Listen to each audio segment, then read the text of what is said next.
We good? There it goes. Give me the DD. Stay hard, Land. You just started taking your pants off. And I'm excited about the dinner I'm going to on Friday with your wife. You guys are jerks. Give me the DD. Stay hard, Land. You just started taking your pants off. And I'm excited about the dinner I'm going to on Friday with your wife. You guys are jerks.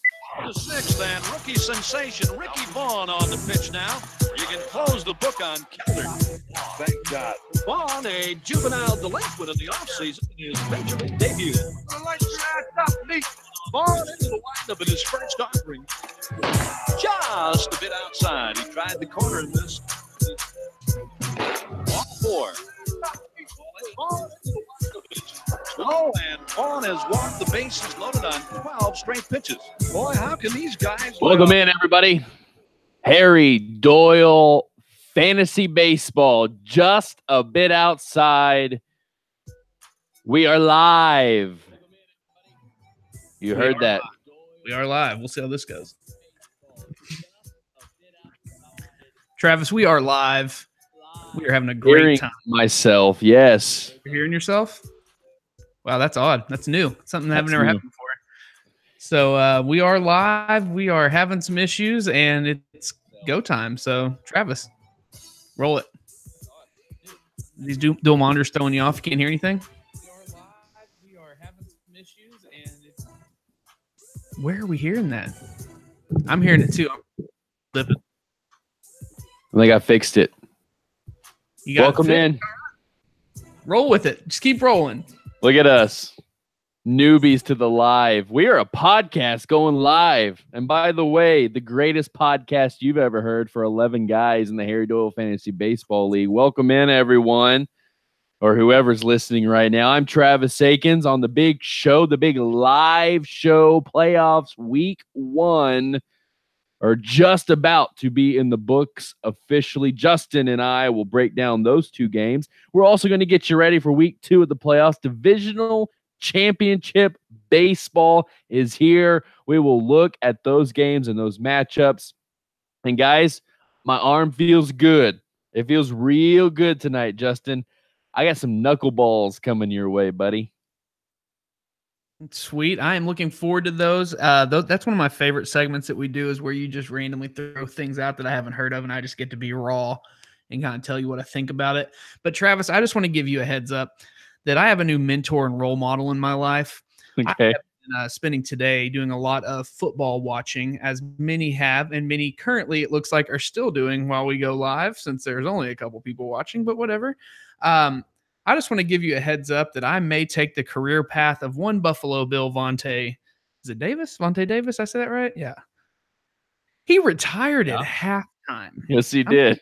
Heads up that if next week and there's a good shot, I'm going to do a killer open and literally drop the mic and go to bed.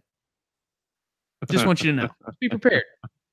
But if I win next week, I also want you to be prepared for a lot of this.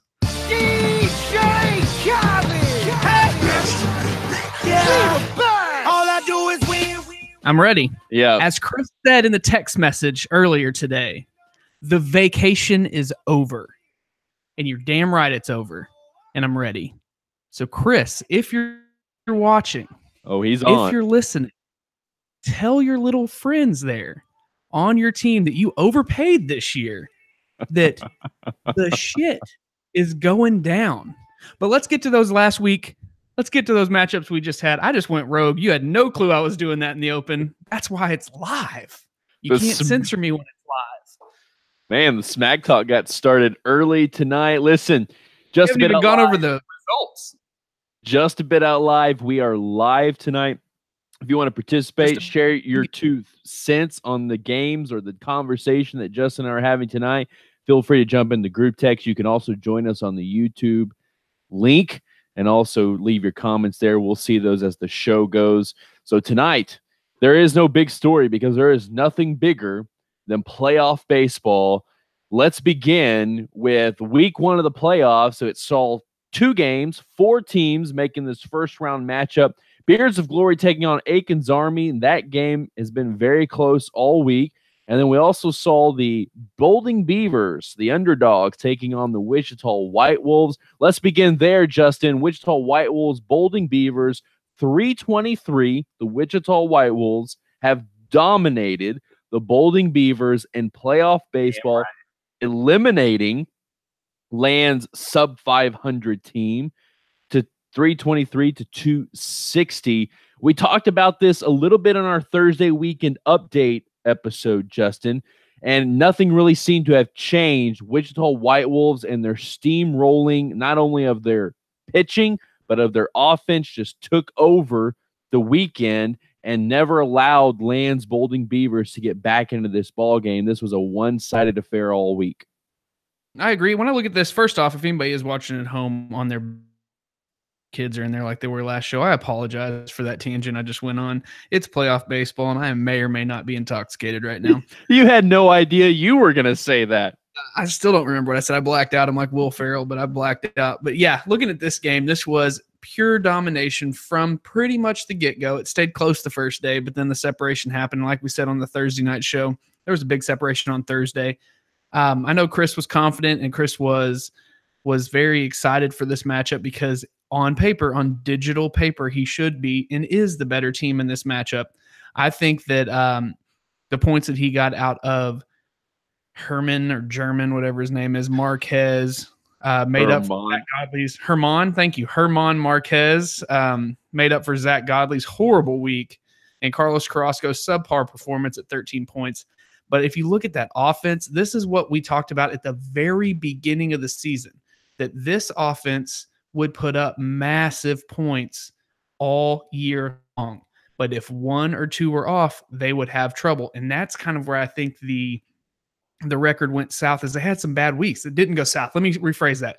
They obviously are a playoff team. They're a top-tier team. The reason they didn't win their division was because the offense did have times where it went cold. But this week, it was not cold. It was hot. 176 total points. And for Land, 260 is not a bad week. In the regular season, a lot of matchups during the year, 260 wins you a game. It's just he went up against a train that was moving right. Big week from Wichita White Wolves. It's funny how the conversation over the last couple months around the whole league and quite a few different people, according to multiple sources, it's a big deal. Sub 500 team making the playoffs. It seems like everything righted the ship and everything took care of itself. Well, absolutely. On the digital paper, Wichita White Wolves were supposed to win this game. They did win the game. The sub 500 team, Bolding Beavers, we have talked about this on the show as well. The Bolding Beavers have been of late a hot team. Their roster had all been clicking at the right time. And what they found themselves, though, was going against the number one point forward team, the point gathering team of 2018 that was firing on all of their cylinders. 177 offensive points. That's a pretty darn good week. And any setup, especially when you're in the playoffs here. And that seemed to have been the overpowering force. Because if you remember our weekend update show, there was, I think, like 120 pitching points from Wichita White Wolves in those first 3 days.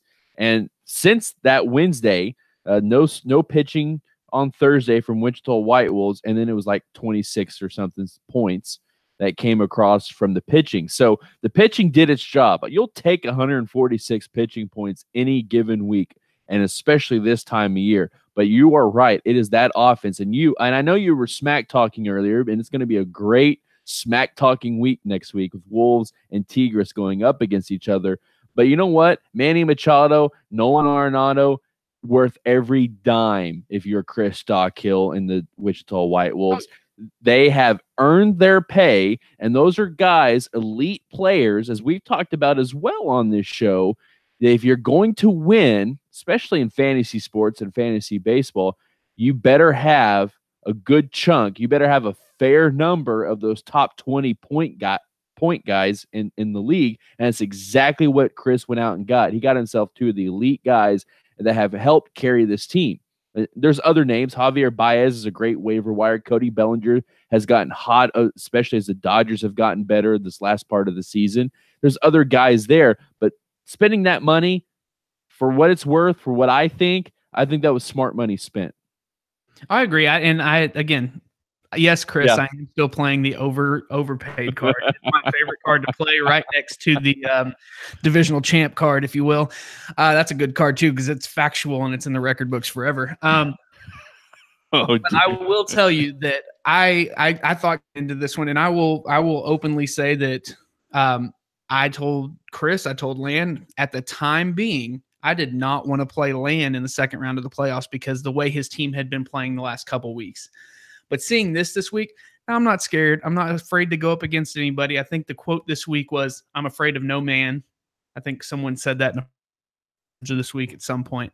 And I'm afraid to take on any team, but I am looking forward to this matchup because I personally think, and I will go on the record on the podcast and say that this week, Tigres versus Wolves is the championship game. Wow. You want to jump there already and discuss this?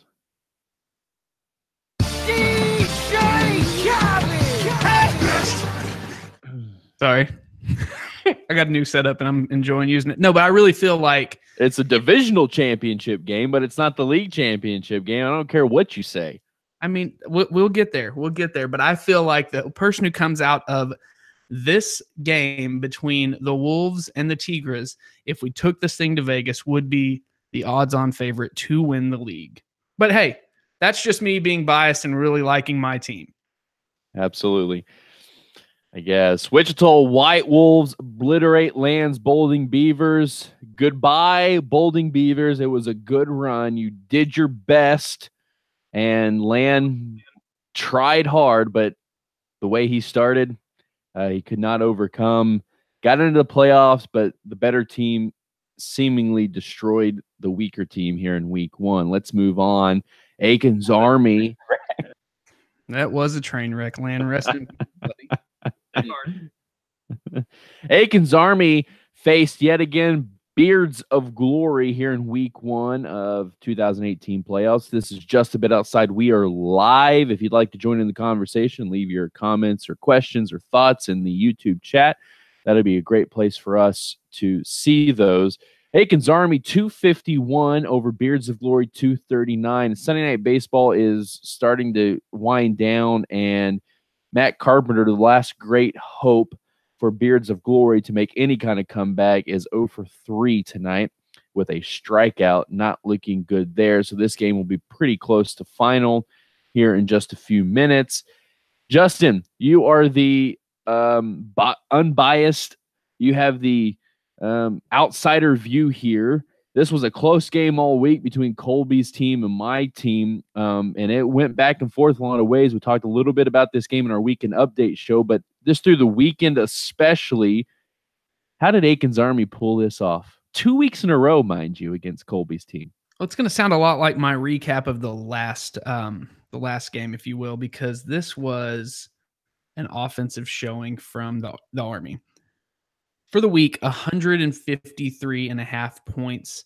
You're looking at huge weeks from Charlie Blackmon, 22 points. And it's actually, if you look at it, nobody had like an outstanding 40-point week or a 50-point week. No one went Patrick Mahomes on anybody here. Yes, I do have him in 2 of my fantasy leagues and loved his performance the last 2 weeks. I agree with you, Chris. But no one on your team this week had some tremendous week where it was like, gosh, look at what Robinson Cano did this week. It's every player on your team did what they have done consistently all year long, and they all did it in 1 week. 20 points from Grandal, 16.5 from Goldsmith, 17.5 from Cano, 12.5 from Bryant. I bet you'd want that to be a little bit higher, but hey, you'll take it. Trevor Story, who would have thought at the beginning of the year that Trevor Story would take over as your full-time shortstop over Carlos Correa? 20.5 points. Blackmon at 22. It was an offensive outpouring for your team. And you know what kept it close, honestly, was Colby's pitching. And we talked about that Thursday, that you would love to have his pitching staff this week because you'd be untouchable. 132 points for his pitching staff, under 100 for yours, but his offense barely broke 100. So, Travis, this one came down simply to the fact you had 39 singles, 16 doubles, 6 home runs, 27 RBIs. I mean, you just had an offensive week that just put you over the top. But I do think you have to look at some choices next week as you go into that game on your pitching staff, because there is some – I don't know how your starts line up. I haven't gotten there yet, but There's some issues there potentially don't know why it came out that way, but potentially you got some interesting choices to make on the pitching side. For you, when you look at it as the Army's manager, give me a scope of what your emotions went through this week as this game went on. I think that is a great. Are you my therapist? Are you my therapist? Yeah, I have a couch right in front of me. Feel my feelings. I legit have a couch for you to lay down on my couch. So I would like for you to come lay down on the couch, and I would like for you to tell me a little bit about the emotions you went through this week as this game went on. Listen, I never felt secure in this game at any point. And Colby this afternoon basically texts a concession speech that he's lost, good luck, and all this stuff. And even then, I did not feel good about this game. Not from the standpoint that I thought I would lose this game, but just the safety net. You know, if you're Chris's Wichita White Wolves, you felt good about the buffer that your team was creating all week, you know, the point difference. And this game literally was within points every single day. And in fact, I think it was Tuesday or Wednesday, I woke up and I had a half point. I was losing by a half point after being up by 15 points. There was some big 10 to 15 point swings, and we stayed with each other all week. And so my emotions were going right with that all week, if you want to know how I really felt all week about this particular game. And my pitching has been what it has been for all of 2018. And we have talked about the market of pitching and trades and all those kinds of things. And my pitching at 98.17 points kept me in the game. They did nothing more than that, but it kept me in the game, which allowed my offense, which at 153 points is short, obviously, of Wichita White Wolves' offensive explosion, but 153 offensive points is a pretty good week, and I'll take that any given week. It allowed that offense to kind of carry this team. And just to make note, because I know Colby is listening, and he will listen if he's not live at the moment, because this is just a bit outside. We are live to the world right now. It's 11, a little under 12-point difference, and I just want him to know that Joey Votto had 18 points this week, and Joey Votto, and that was a trade made right at the deadline, wasn't it? It was. It was a trade, and so that reminds me of a trade maybe I made last year that I regretted and could have had a bobblehead on my shelf if I still had Aaron Judge, Cody Bellinger, and half the other rookies of the year for the last 2 years. I think your trade is worse. Hey. We'll find out next week, won't we? We'll find out. Aaron Judge is back, and I'm sure he's going to play a role in what happens next week. And I hope he plays the same role he's played in every game since he got back. Unless he did something amazing today, he's put up a goose egg for the last couple of games. So, Travis, that's the recap of our first week of the playoffs. It's going to be fun when we get to this next segment because we're going to spend a little bit of time talking about those other games that are going on, and we're going to do some knuckleballs, and then we're going to get into a deep dive analysis of the Divisional Championship. Absolutely right. After words from our sponsor, though.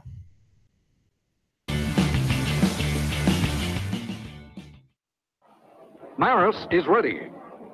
Here's the pitch. It's going, it's in there. A new Major League record, 61 home runs by Roger Maris. Hi, kids. That sure was a day for me. Part of the thrill of baseball. The kind of real excitement I've put into my great new game by Pressman, Action Baseball. The score is 2-2. You're up at bat. The pitcher's set, and he can pitch. Fastball, slow ball, curve. Here it comes. A hot single to right. And the next one, a strike. The pitch. A smashing double to left field. Another run batted in. All the skill and excitement of World Series when you play Roger Maris Action Baseball by Pressman. Now you can hit home runs just like Roger Maris. Yes, kids. There's nothing like the thrill of baseball. And now it's yours. Get Roger Maris Action Baseball today. $2.98. Oh boy, a Pressman toy.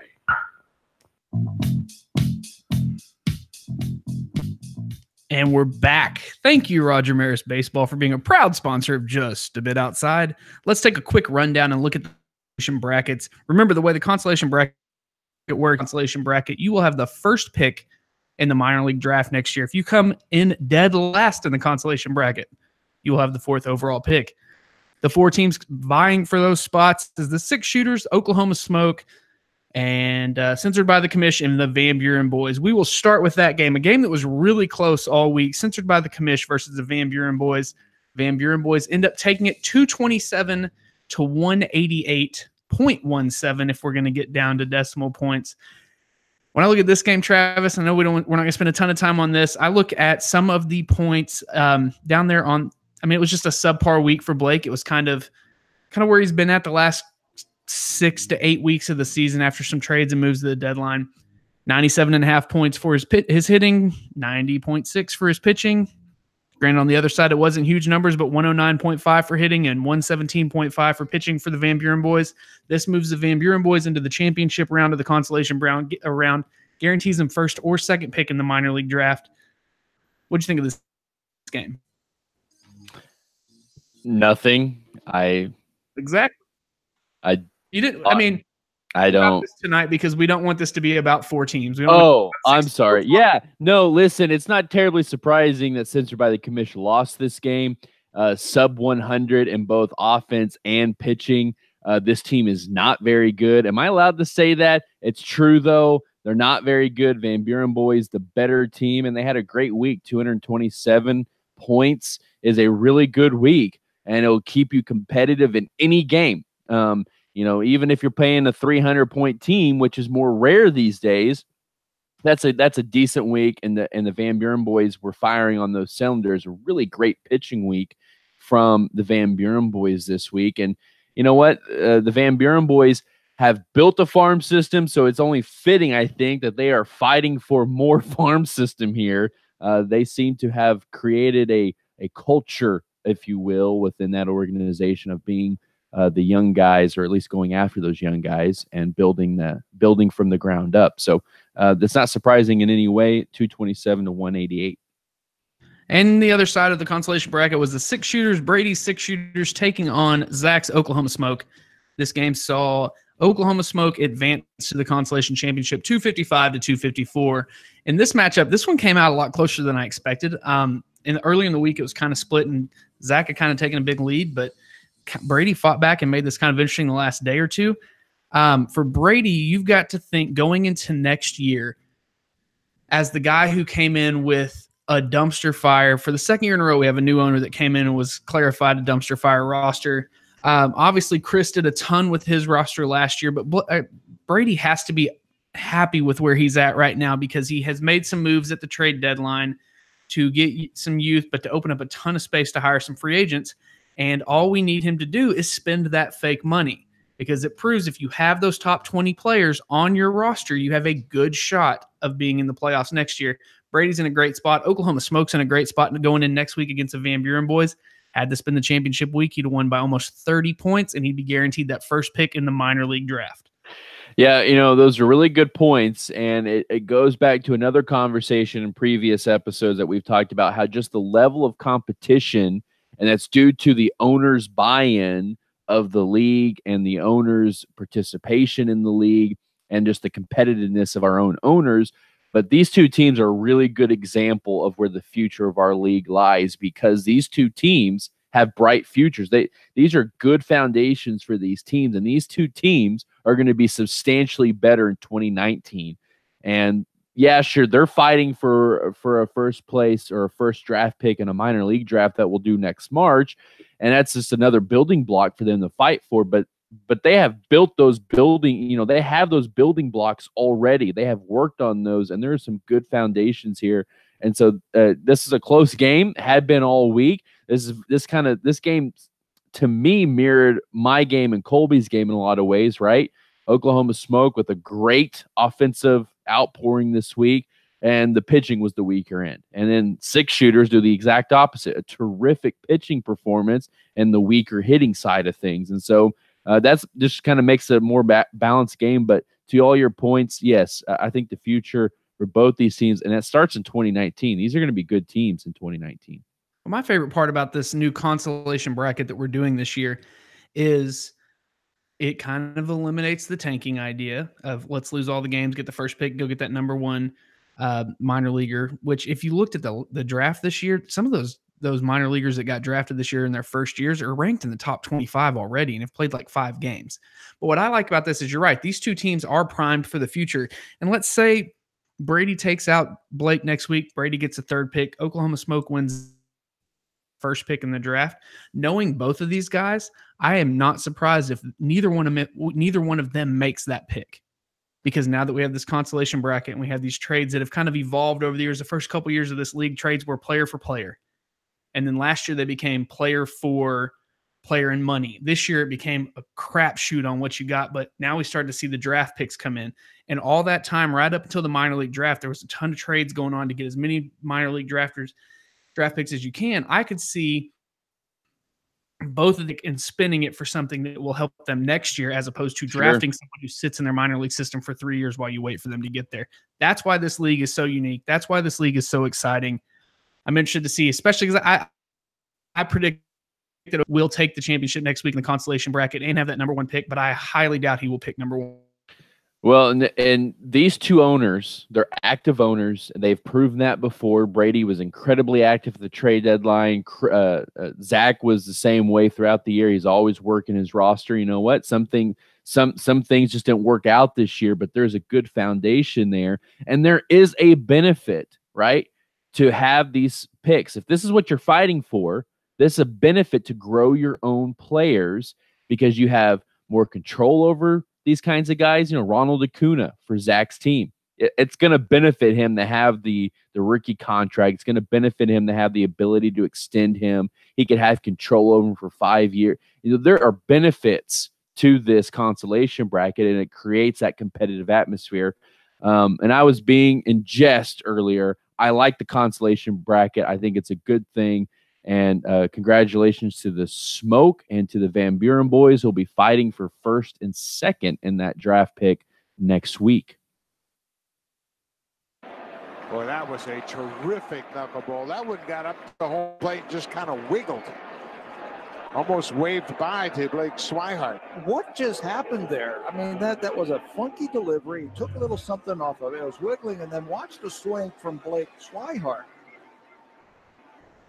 He swings, and see it. The bat just slips out of his hands. But what a pitch by Dickey. Justin, you know, there's one thing you know about me. It's that I throw a mean, nasty knuckleball. That's what everybody knows me by. I walk around town here, and everybody's like, "Hey, there's the knuckleball guy. He throws a mean knuckleball." It's just who I am. It's the shirt you're wearing that says "I throw a knuckleball." You know, I learned Charlie Huff of Oklahoma is what that says.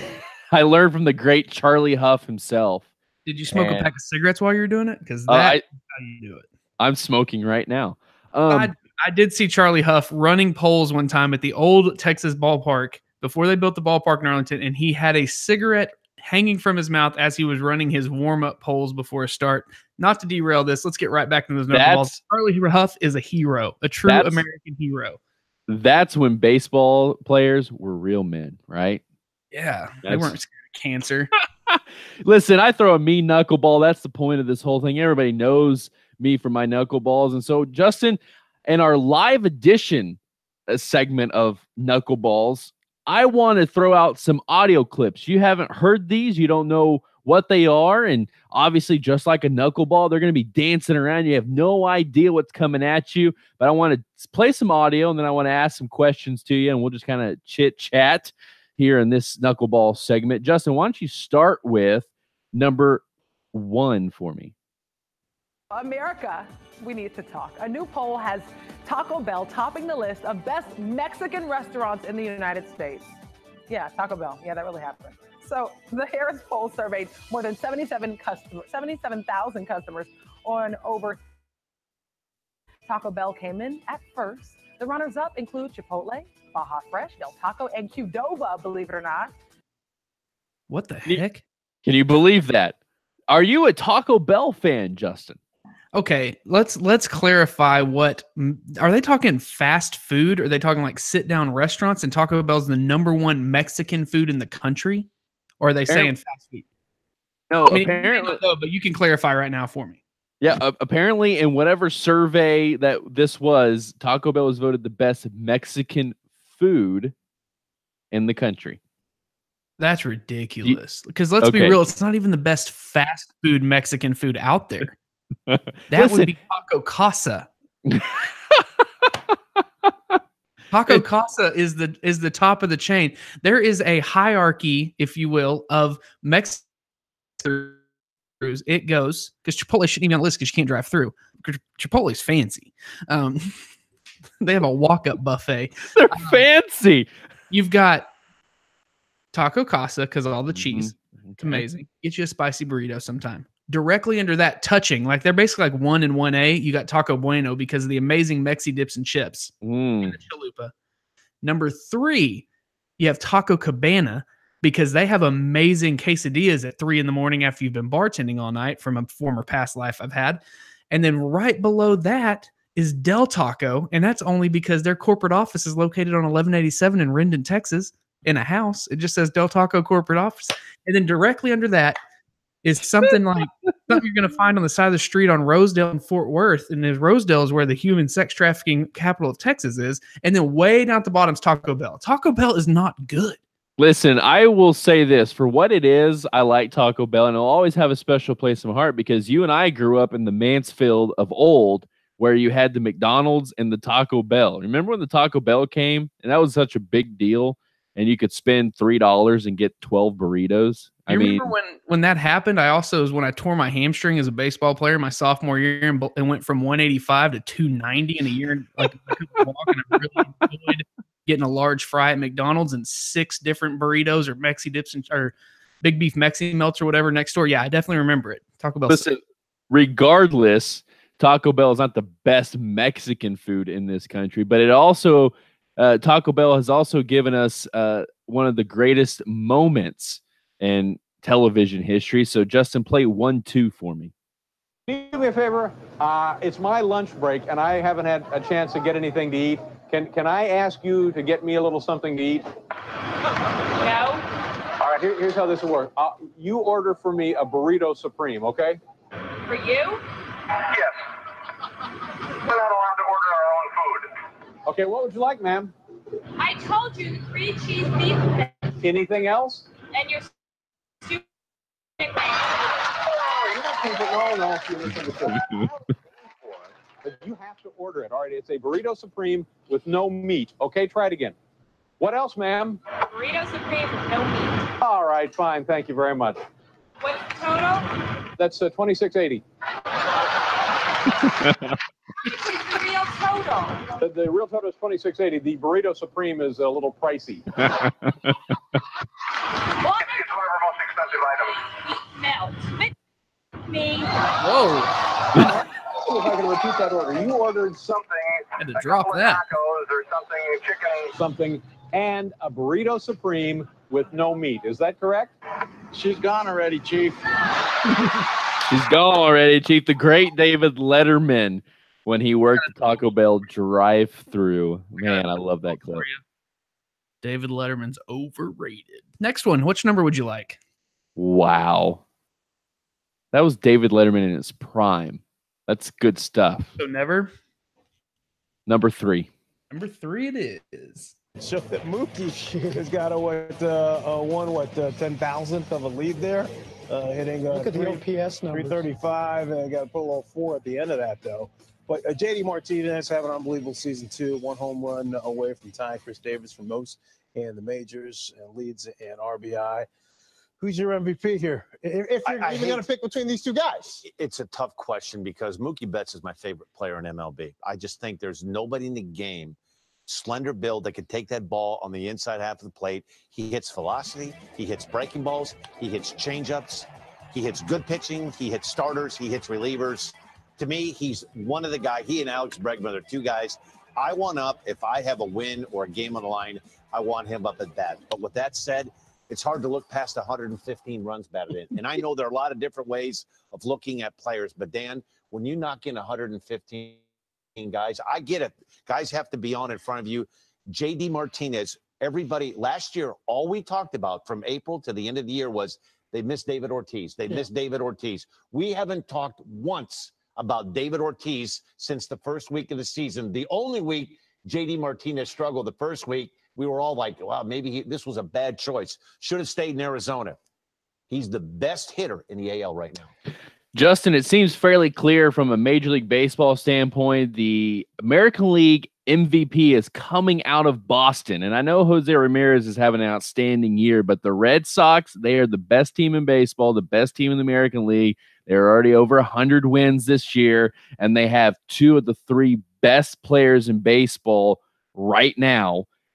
Mookie Betts, JD Martinez. That was MLB Tonight on the MLB Network discussing Betts or JD for the American League MVP. Justin, who do you take in that discussion? Major League Baseball MVP.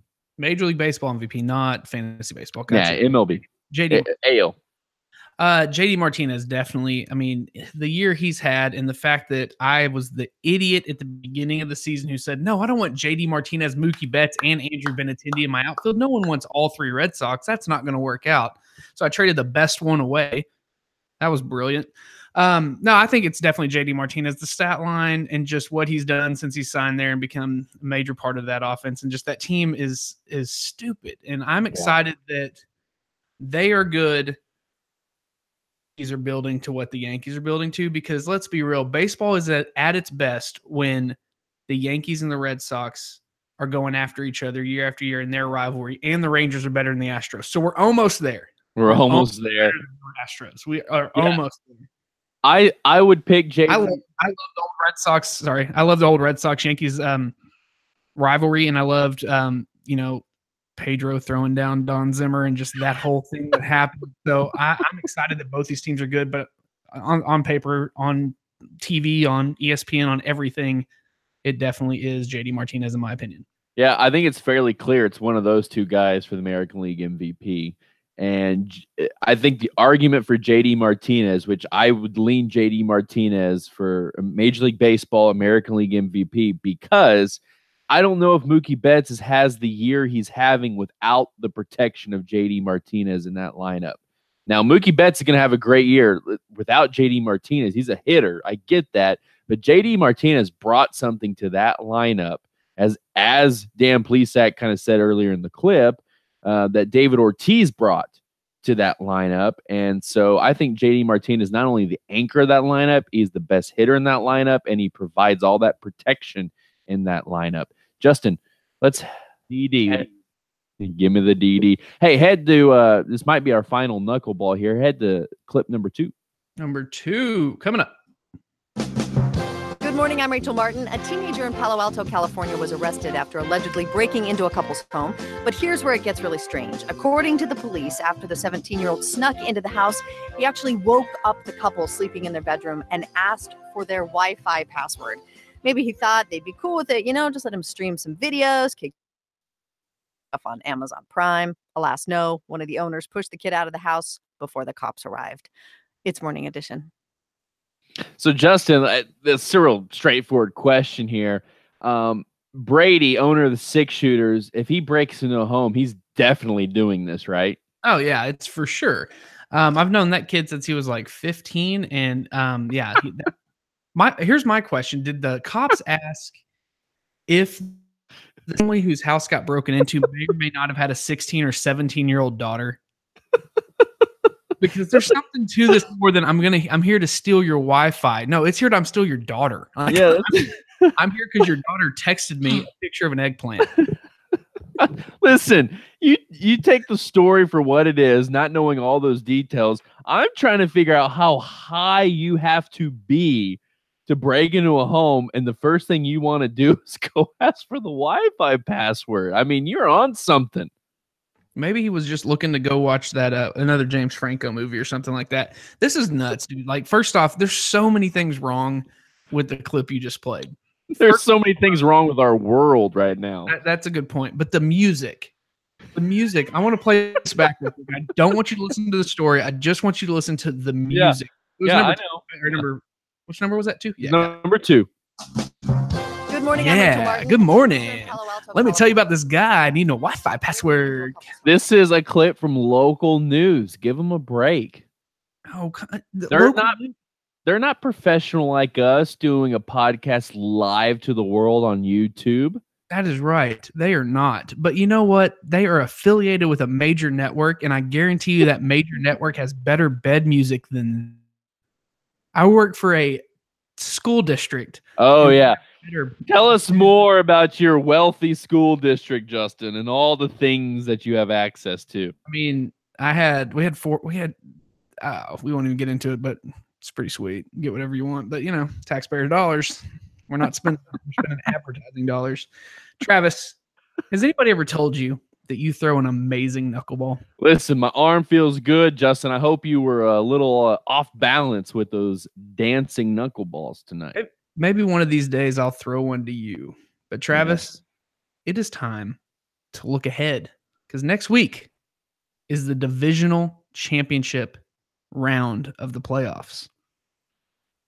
So, as we head into the championship round, Sunday Night Baseball is wrapping up, so it's pretty much official. Congratulations, Travis. Welcome to the championship round. You'll be taking on Royal Ruckus next week, and then it will pit the Los Tigres versus their rivals, the Wichita White Wolves.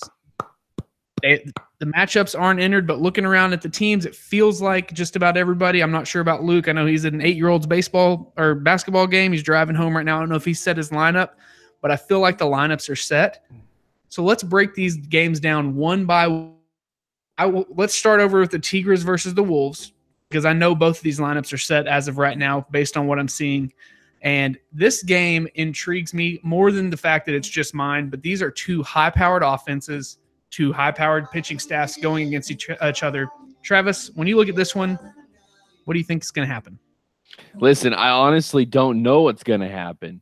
2-1 regular season record in the favor of Los Tigres. And this is one of those things where you just can't quantify in a lot of different ways that this is a true rivalry of the last 2 years. It's you and Chris, in the most playful way, like this, you're not serious in this, and no one's getting bent out of shape over the smack talk that takes place between you two, but it has helped create this rivalry between your two teams. Your two teams, all of 2018, Tigres and Wolves, one of those two teams have been in first place in the Serrano division every single week in 2018. And that has helped create this rivalry. And so when we get to the divisional round of the championship and you see the two best teams of the Serrano division facing off against each other, you don't know what you're going to get in this game. Because what you expect is, and here's what I expect. I expect this to be a high-scoring game. And I don't know where the matchups are in the pitching and who's got double starts and all that stuff. But regardless, I expect a high offensive output, and I expect the pitching to be right there along the way, because these two teams, your team and Chris's team, have proven that all of 2018, that you're going to be in these games. Now, Chris, who didn't get in first place with the head-to-head record, but came in the first with the most points overall of any fantasy team, that alone tells you that this is going to be a great game to pay attention to, and it's going to be a close game all week. And I expect this to be a game that will be close. It'll be high in points, and it'll come down to Sunday. That's what I expect. I need to turn my mic up before I start talking. I'm taking a look at I'm assuming Chris has his lineup set because it's a little different than it was last week. He may go in and make some tweaks tonight. But if I'm just going to go down and look at the pitching this week, I'm not one to sit here and say, oh, one team's got 9 starts, one team's got 6. There's an obvious advantage there, because I don't feel that 2 starts from certain pitchers is really that much of an advantage. I feel that, yes, Chris has the better pitching staff throughout the whole season, but at times we've kind of gone back and forth. I believe that this game, like you just said, will come down to Sunday, because I think this weekend this game's going to be awesome, because on Saturday night you'll have your first full Chris Sale start since the DL. He'll be pushing past those first 4 innings. He'll be making a full start, and then on Sunday, and that's against Cleveland, so Boston versus Cleveland. So that game's going to mean a lot because playoff positioning and in Cleveland, it's just going to be a playoff atmosphere. Next night, you've got Kluber taking on the Red Sox, which could go south so quick for Kluber, understandably. But on Sunday, I have 3 of my 8 starts, or 9 starts. I didn't see Walker Buehler down there. This game this week is going to be fun. I'm excited. I'm hoping Mookie Betts isn't hurt. They pulled him early today. There was a conversation that he could be hurt. It could be bad. He could be out the rest of the year or rest of our year, not the season, obviously. But I look at this one and I'm ready for it to like this week is going to be a stressful week. And even though he sends out the GIF in the group texting me hyperventilating, that's not exactly what's going to happen. It's going to be more of like bottles of liquor. I don't breathe into bags. I drink out of bottles. And you can mark that and get that drop for next week. But I don't hyperventilate. I just get real drunk and I just drown my sorrows into some friends. I found a new bourbon they called Los Pendejos. So that's what I'll be drinking this week. Los Pendejos. Listen, it is going to be a close game. I don't expect it. Listen, if you're Chris, and Chris, you're listening right now, you tell us differently. I don't expect any changes coming from this offensive lineup. It just had one of its best weeks, at least in the last month for sure, but it just was clicking in every possible way with Ramos and Bellinger and Baez and Machado and Turner and Brantley, and it goes on. Chris Davis had a terrific day today. And listen, that's going to keep you in. If you're Chris's Wichita Wild, the Wolves are going to be in this game from that offense alone. And you add the pitching on top of that. Listen, in a similar sense, if you're Chris, to how I view my team, I think they're similar in that sense that, listen, the offense can carry me. I need the pitching to be adequate, decent. I need it to at least hold up its end of the bargain to a certain degree to allow the offense to really carry the way. And, and if we get that, he's still going to have a really high scoring offensive total game between these two teams. So this is going to be a fun week, and you should be hyperventilating all week. Divisional champ, earn the right to get into this moment this week, Divisional Championship week here in Harry Doyle Fantasy Baseball. Los Tigres taking on the Wichita White Wolves, 1 versus 2 for the right to represent the Pedro Serrano division in the league championship game 2 weeks from tonight. Can I ask you one question here? And this is, I misspoke earlier now that I'm looking at it. Aaron Judge was activated. He hasn't actually hit in a game yet. So the goose eggs I was claiming he put up early in my trash talking. Thank you for fact checking your own smack talk. I'm like Donald Trump. He said that hurricane was going to be. Oh God, wet. No. And it move on. Anyways, I have a question. If you are Chris Dockhill's team, do you play Aaron Judge this week after being on the DL for so long? I mean, in the chat, he's saying that Juan Soto is in discussion for a call-up. Now, listen, balls right there. That is ballsy to burn a full year for him to play this one. Listen, if that happens, and I don't know out of this chat if Chris is serious or not, because he's mentioned that to me in the text before, but Juan Soto, who, by the way, is completely worthy of considering a call-up right now because of what he could do for your club here in the playoffs. But if he does that, okay, I'm not saying he shouldn't. I'm not saying he should. But if it happens, that may be a Breaking Edition special episode just to talk about the ballsy move, as you just said, Justin, of calling up and burning an entire year of eligibility for one game. Well, if you're Chris, right, you're going 2 games. You're thinking, okay, this is going to help me for 2 games. And that has to be the mentality. I know what you're saying just because you're playing him, but if you're Chris, and that is the mentality of Juan Soto being called up using an entire year of eligibility, which maybe now is the right time to do it because he could help you. He could be that tipping point, so to speak, to get you into the league championship game. But from that perspective, you're thinking, Chris, 2 games. I have to have him for 2 games here if this is going to work out for me, or it could backfire. Let's move over to that other matchup. It's Royal on your Aikens Army. And again, don't know what Luke's done with his lineup yet, but when I look at this one, Travis, you're coming off of a a week where you probably could have put up more points. You probably wanted to put up more points, but you'll take the victory you got. I just feel like you have built a little bit of steam, a little bit of momentum. That last show we did last year, we both, I said on air that we were the two hottest teams. We had the two longest winning streaks. So I just feel like we're still there. You do need to go make an adjustment to your cap because you're 60 cents over. And if you don't, your team will be illegal and you'll get 0 points this week. But you have some decisions to make, in my opinion, staff, because you've had a down week or two from Alex Wood recently. The John Lester move last week was brilliant. I think you did a great job. Whoever your consultant was for that one was just right on point. It was a staff effort. Yeah, you brought the whole front office together. But I mean, then again, I look down at your bench and it's just Rich Hill and Dallas Keuchel down there, and Dallas Keuchel has not had the best of years and most clutch of years for you. So I think this one's going to be interesting because the Max Scherzer effect, and then your offense was so on point this week that this one's going to be fun. As I click over to check out Royal Ruckus to kind of see what they're looking at this week.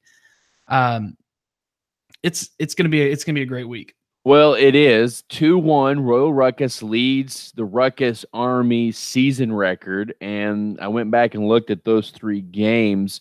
Week 2, Royal Ruckus squeaks out a victory over my Army by less than a point back in week 2. Week 12, Army wins with a 55-point victory, 301 to 246, and in week 17, most recently, just a few weeks ago, Army loses by 37 points. So it's gone back and forth all year. And typically when Luke and my teams play each other, they're close games, they're good games. They come down to weekend and Sunday baseball. And you're right.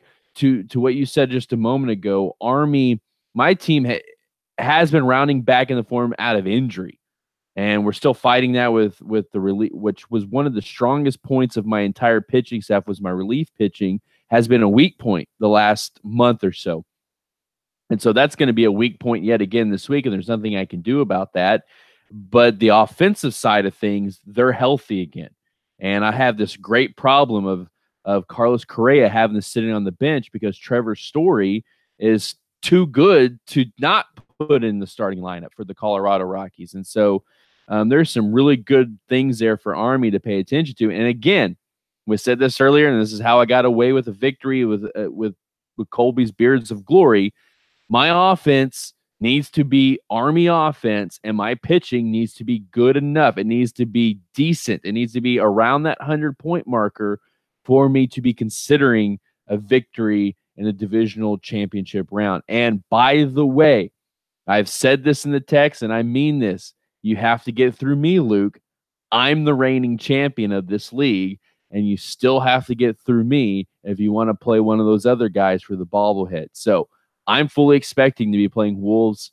I'm fully expecting to be playing Tigres, whoever it is, in 2 weeks. You have to get through me. Army, I'm not going anywhere.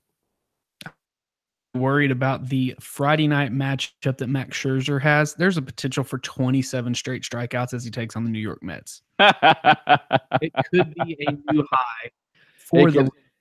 It could also end up that Scherzer gets shut down because he plays for the Nationals. That is a good point. Travis, we're heading into the promised land. Divisional Championship week. This time next week, we will have 2 teams left going for the bobblehead. We will be back next week at 9:30 with the live show. Travis, let's be real. This live show was pretty hot and popping tonight. We did pretty awesome. Hey, I'm just going to be cocky and say that was the best show we've done all year. It's a pretty good show. We got off to a rough start with some technical stuff that we fixed out pretty good. But you know what? I enjoyed the baseball talk. My arm feels good from the knuckleballs. It's playoff baseball in the Harry Doyle Fantasy Baseball. And we were live. We're going to do this 2 more times, 9:30 Central. Join us, will you? For Justin Deering, I'm Travis Akins. This has been Just a Bit Outside live. So long, everybody. What we're doing here ain't just scary. It's about to be legendary. Yeah, we're gonna be legendary.